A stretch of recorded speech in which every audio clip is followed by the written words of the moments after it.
What's going on, guys? It's John with Bull-Throttle Trading. Today's video is it's Thursday, so I wanted to make a video. Thursday is my favorite day to trade. It is the natural gas report. So every week there's a natural gas report on Thursday at 10:30 in the morning Eastern Standard Time. So usually what we'll see is either an aggressive push or drop in natural gas at 10:30 after the report is released.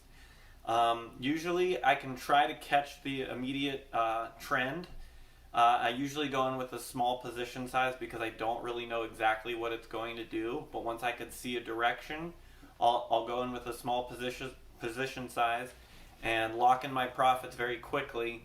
And then I also like to play the recovery. So if we see this aggressive push up in natural gas, then we know that we're probably a little bit later going to see another drop where it's going to try to recover back to where it was, or vice versa. If it has a drop, then it'll push back up.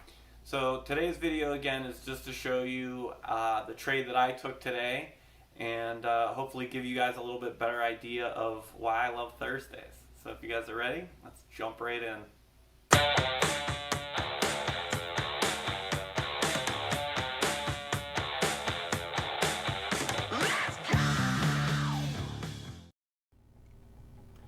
Alright, so I have natural gas on the screen right now. And as I said, so on Thursdays we have the natural gas report at 10:30. Now, looking at how natural gas was trading, it was pushing up. It was in this upward trend here, right? And when the market started, right before the market opened, I should say, we saw this new low. So we got a lower low than here, and then as it pushed back up, we got a lower high. So now we're starting to see this reversal, this change of direction, right? And then we can see at a little after 10, we had another pushback, and then right here at like 10:08, we dropped below this middle VWAP line, okay? So once we see that we're now below this middle VWAP line, and we're consolidating here, and we're staying below this middle VWAP line, first we got lower lows again, right?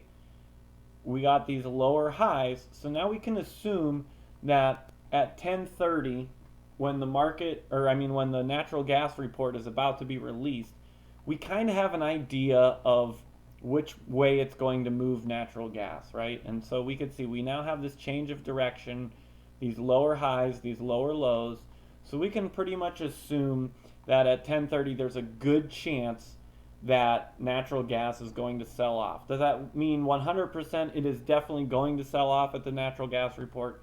No. No. There's no way that we could know exactly what it's going to do, but we have indication that there's a good chance that it can drop off, right? So now me taking into this, and again challenging myself as a trader daily, I was ready at 10:30 on DGAS. So I'm going to open up DGAS here. Alright, so we can see now we had this push up above at 10:30, okay, and I ended up taking a position, and I took a position with a small position size. So I only bought 20 shares, and I did this knowing that I don't know how far this is going to go up, and that it could just as quickly pull back, right?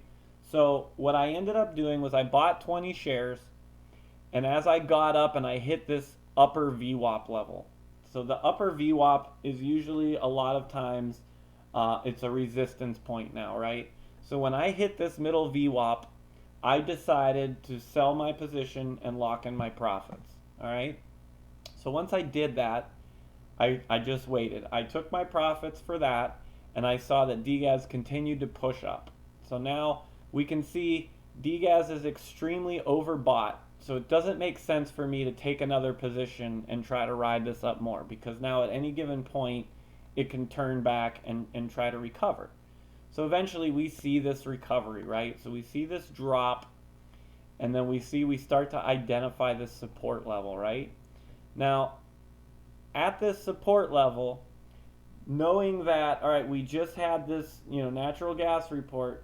This natural gas report can affect the way that natural gas trades for, a half hour, an hour. It all depends on the day. So you have to, again, manage your risk. And I waited to take a position here because, as you can see, we ended up pushing back more, right? So now we've dropped below this SMA line. And we had this very aggressive push up, and we hit the EMA line and then started to drop back down. And when we dropped back down to this point, I was now, okay, I'm ready to maybe possibly take a position if I start seeing this upward trend, right? Because we had this staircase down, lower highs, lower lows, lower highs, lower lows. Okay, so now I wait. And I ended up waiting, and we popped above this SMA line here, right? So when this popped above this SMA line, I can now see that we have this upward trend. Let's look at, we have our MACD, our momentum is starting to pull back, right? These red bars are getting shorter. Our RSI is climbing. We're on the oversold side, right? So now we have this room to like take us up, okay? But again, we have now reversed our trend. So we have these lower highs and these lower lows. So I know that if I take a position here, I don't want to be in it very long. And because of that, I waited for it to break above this SMA line. And when it broke above this SMA line, I took a position with my full position size, because now I see that we're in this uptrend. And again, I only wanted to be in this trade for a short amount of time, because I know that it was unlikely that I was going to get higher highs again. You know, we're seeing this downtrend. So I wanted to get this pullback, right? So I bought in with 50 shares, a little over above this SMA line, okay? And I rode it up, and we hit this middle VWAP. And when we hit this middle VWAP, I now know that, okay, this could potentially be a resistance point. So when it hits this VWAP, I have to be ready to make a move, because if it was to turn back down, I did not want to eat into my profits, right? So we got to this middle VWAP line, and we could see with this candle we were testing that middle VWAP. And we ended up pushing back, and then it started to come back up. So I waited as it was coming back up, and then it jumped from this point to here and pushed above the EMA line.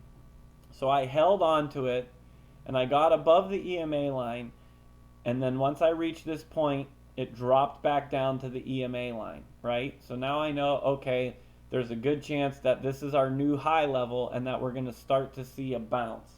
So I waited as we tested this EMA line, and I saw this push up. So once I saw this push up again, I was like, okay, I am now over my goal on the day, right? So I'm like, I'm going to lock in my profits. This way I don't get caught where it trends back down again, if it does, because I don't know what it's going to do.